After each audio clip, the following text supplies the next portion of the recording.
Hollywood, nos anos 50 e 60, não era apenas um lugar. Era uma hierarquia feudal disfarçada de brilho e glamour. Nos restaurantes de elite como o Chasen's, o Romanoff's ou o The Brown Derby, a ordem social era rígida e impiedosa. No topo estavam as estrelas, os deuses intocáveis que podiam destruir carreiras com um estalar de dedos.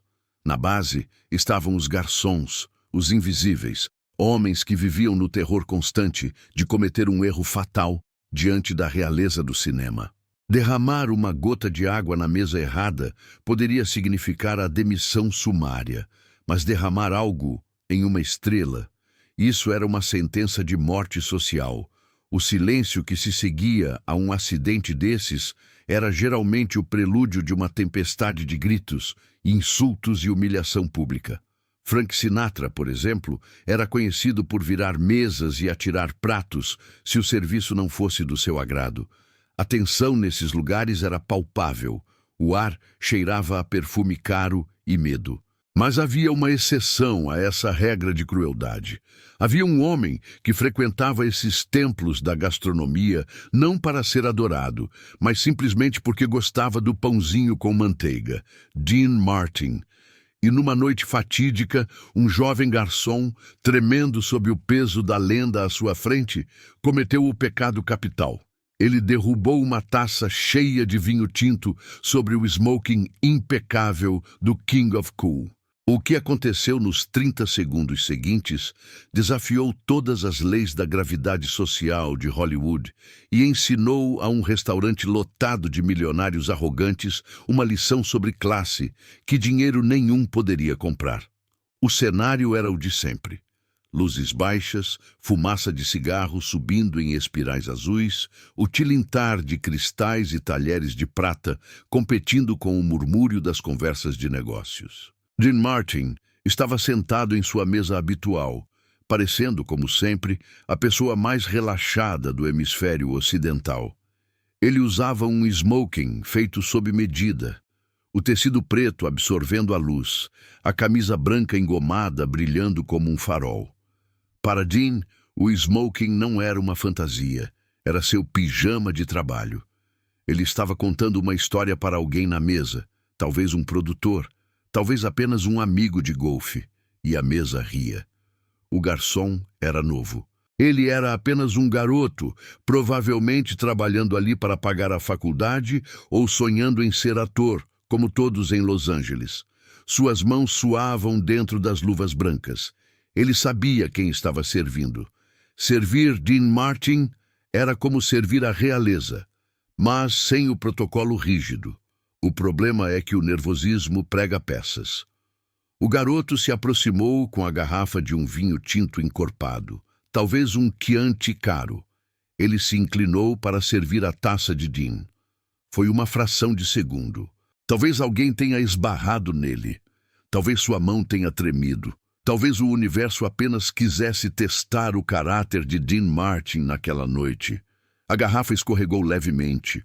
O fluxo de vinho errou a taça e atingiu o ombro de Dean, escorrendo pela lapela de seda, manchando a camisa branca imaculada com um vermelho sangue violento. O som do líquido batendo na roupa pareceu ecoar como um tiro. O restaurante, que segundos antes era um zumbido de atividade, caiu em um silêncio sepulcral. Garfos pararam no meio do caminho até as bocas, cabeças se viraram, todos sabiam o que aconteceria a seguir.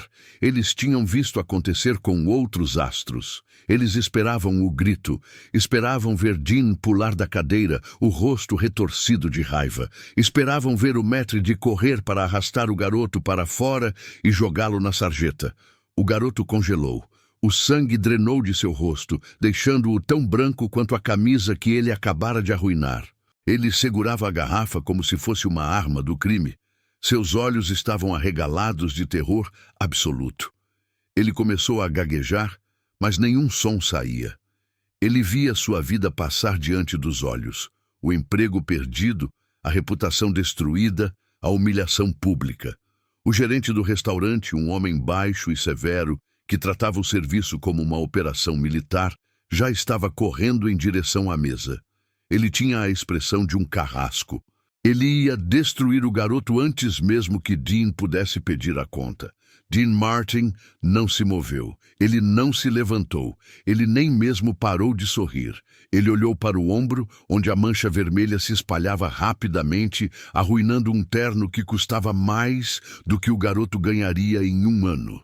Depois, ele olhou para o garoto. A sala prendeu a respiração. Dean levou a mão ao smoking. Ele passou o dedo no vinho derramado, levou o dedo à boca e provou. Disse Dean em um tom de voz que quebrou o silêncio como um martelo de veludo. Garoto, você tem bom gosto. Esse é um excelente ano. O garoto piscou, confuso, esperando o golpe que não veio. Sr. Martin, eu sinto muito. Dean levantou a mão suavemente, interrompendo o pedido de desculpas. Ei, Pali, relaxe. Eu estava ficando cansado desse smoking preto mesmo. Agora ele tem um pouco de cor. Parece que eu acabei de sair de uma luta com uma uva gigante e ganhei. Algumas pessoas na mesa de Dean riram nervosamente, mas o gerente já tinha chegado. Ele estava roxo de raiva. Ele agarrou o braço do garoto com força. Sr. Martin, 1000 perdões, sibilou o gerente curvando-se. Isso é imperdoável. Esse incompetente será removido imediatamente. Ele nunca mais trabalhará nesta cidade. Eu trarei toalhas quentes. Nós pagaremos pela limpeza. Dean Martin parou de sorrir. A temperatura ao redor dele caiu 10 graus. Ele olhou para o gerente, não com raiva, mas com aquela frieza mafiosa que ele sabia invocar quando necessário. Ele olhou para a mão do gerente, apertando o braço do garoto trêmulo. Solte o garoto, disse Dean, baixo, calmo, perigoso. O gerente soltou o braço imediatamente, como se tivesse levado um choque. Mas, Sr. Martin, ele arruinou seu jantar, Ele não arruinou nada, cortou Dean. Foi um acidente. Você nunca derrubou nada na sua vida, Pali. Você nasceu perfeito. Dean se virou para o garoto, que agora chorava silenciosamente de alívio e vergonha. Dean pegou um guardanapo de linho e começou a secar a própria lapela, sem a menor pressa. Escute aqui, disse Dean ao gerente, alto o suficiente para que as mesas vizinhas ouvissem. Se você demitir esse garoto, eu nunca mais entro neste lugar, e meus amigos também não.